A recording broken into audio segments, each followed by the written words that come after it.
One, two, three, four, yo, ada yang baru lagi nih, ya kan? Oke, di awal scene kali ini kita diperlihatkan kelanjutan yang menarik dari chapter kemarin, di mana Raja Asura Rao mendatangi Ausse yang datang dengan sangat tidaklah sopan. Raja Asura Rao pun berjalan perlahan-lahan untuk menemui Ausse ini. Di saat Raja Asura Rao sudah ada di hadapan Ausse, Ausse pun sedikit gugup karena melihat postur tubuh Asura Rao serta aura pembunuh yang mengerikan. Di saat mereka saling bertatap-tatapan, Raja Asura Rao pun melangkahkan terus ke hadapannya Ausse, yang membuat Ausse kaget akan hal itu. Aura membunuh Raja Asura Rao sangatlah gila, mampu membuat Ausse tak bisa bergerak begitu saja, hanya bisa terdiam terkena aura itu. Namun tiba-tiba, Raja Asura Rao pun menjadi kepulan asap dan menghilang begitu saja. Ausse pun sontak kaget akan hal itu. Yang ternyata Raja Asura Rao yang keluar tadi hanyalah tipu daya dari seorang Raja Asura Rao yang ia buat dari aura pembunuhnya. Dari sini kita bisa lihat kan bagaimana jauh power level Asura Rao dengan seorang Ausse. Ausse yang merasakan diremehkan berkata, "Sia, Raja Asura Rao, hei kau, keluarlah dari rumahmu. Ini aku Ausse, sang Raja Naga Timur." Ausse terus berteriak-teriak tanpa henti. Namun tetap saja Raja Asura Rao hanya berdiam diri tanpa melakukan sesuatu. Para prajurit Asura merasa keheranan dengan sikap Raja Asura Rao ini. Karena raja mereka benar-benar santai, seolah-olah tidak ada sesuatu yang terjadi.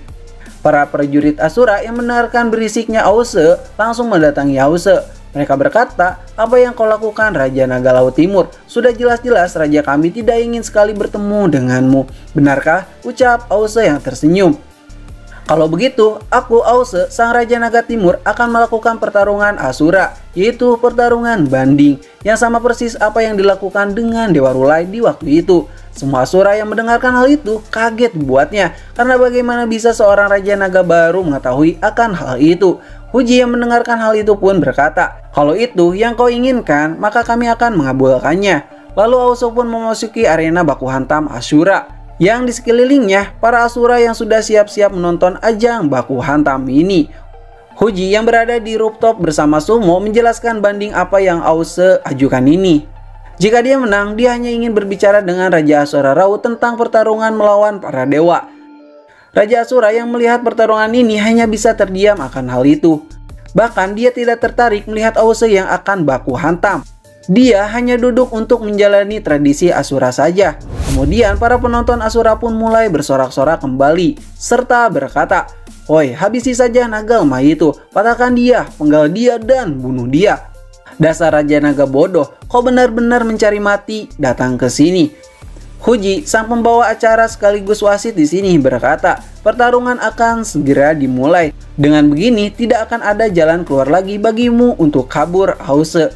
Ausse yang mendengarkan aba-aba itu langsung bersiap-siap dengan posisi kuda-kudanya, serta bersiap bertarung barbar dengan para Asura. Ausse berkata, "Hahaha, inilah yang aku mau. Aku yakin aku bisa mengalahkan kalian semua." Dan lawan pertama Ausse pun muncul di depannya. Dia adalah si batu bulat kesatria ranking 2 kelas Asura. Dia berkata, "Hei Raja bodoh, pertarunganmu akan segera berakhir. Aku adalah prajurit tingkat 2 di Asura ini." Sambil menghantamkan tongkat baseball yang sangat besar kepada Ausse.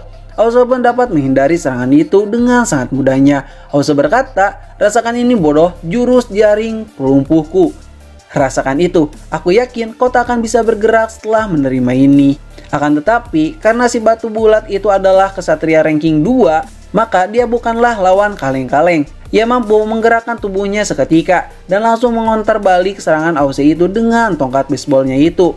Ausse pun dapat menghindarinya begitu saja. Lalu baku hantam pun terjadi di sana antara tongkat baseball Asura versus pedang naga legenda. Ausse yang tenang berhasil melepaskan bentrokan itu dan terus maju ke depan si gendut batu itu. Orang-orang yang melihatnya pun berkata, "Ayo batu bulat, hajarlah orang itu, kasih paham." Wow, lumayan juga ya Raja Naga itu, ucap Huji yang menganalisis. Ausse pun mencoba tenang di sana serta bermain santai, yang penting pasti. Sumo, sang anak Raja Asura berkata, "Ini ada yang aneh. Raja Naga itu kenapa dia tidak mengakhiri sebulat batu? Padahal kesempatan dia mengalahkan batu ini sangatlah banyak sekali." Dan di saat Sumo berkata seperti itu, tiba-tiba si batu bulat pun kalah begitu saja. "Hah, ternyata cuma segitu aja kah?" ucap Ausse. "Ayo, siapa lagi yang ingin baku hantam denganku?" Para Asura pun terdiam begitu saja. Huji berkata, ayo silakan peserta selanjutnya, yaitu si kembar dari para Asura. Hei Raja Bodoh, kau berhasil mengalahkan batu bulat karena kau hoki saja. Ayo lawan kami, si kembar dari klan Asura. Di saat pertarungan itu dimulai, tiba-tiba Ause pun terkena serangan kejutan dari si kembar itu, yang membuat kepala dan kakinya merasakan pukulan pembuka dari pertarungan ini. Ause pun terpental dan terbanting begitu saja. Ause merasa kalau pertarungan kali ini akan makin seru, karena jual beli pukulan pun terjadi dari keduanya. Baku hantam pun makin sengit saja, meski Ause di sini terkena beberapa pukulan dari manusia kembar itu. Namun Ause pun dalam sekejap mata mampu membalikan keadaan buruk itu. Dengan sangat mudah, Ause pun berhasil melumpuhkan salah satu dari mereka. Semua yang melihat baku hantam Ause pun berkata, oh jadi inilah kekuatan Raja Naga yang baru itu. Si kembar yang merasa saudaranya terkena serangan dari pedang Ause, tiba-tiba dia pun meloncat dari belakang Ause. Dia berhasil mengunci pergerakan Ause dengan rantai kebanggaannya itu. Namun dia lupa akan sesuatu. Jika seorang naga bisa mengeluarkan petir yang bisa membuatnya gosong di tempat. Dan benar saja, dia pun mengalami kejadian yang konyol itu. Ause yang berhasil mengalahkan 3 petarung berkata, ayo siapa lagi? Aku kira kalian Asura yang barbar, hidup dan mati kalian hanya untuk bertarung saja. Tapi aku kecewa, ternyata kalian semua begitu lemah dan tak berguna. Di saat Ause berkata seperti itu, tiba-tiba semua pasukan Asura pun meloncat semua ke arena baku hantam, tanpa menyisakan satu orang pun, yang membuat Ause menyesal sudah memancing mereka. Raja Asura Rau pun berkata, dasar Raja Naga bodoh, aku tak tahu cara berpikirmu dan aku juga tak tahu akan nasibmu ke depannya. Dan chapter kali ini pun berakhir di sini. Terima kasih sudah nonton channel ini. Like aja jika kalian suka, dislike aja jika kalian tidak suka. Kami ceritain pamit dan sampai jumpa di next video. Bye bye.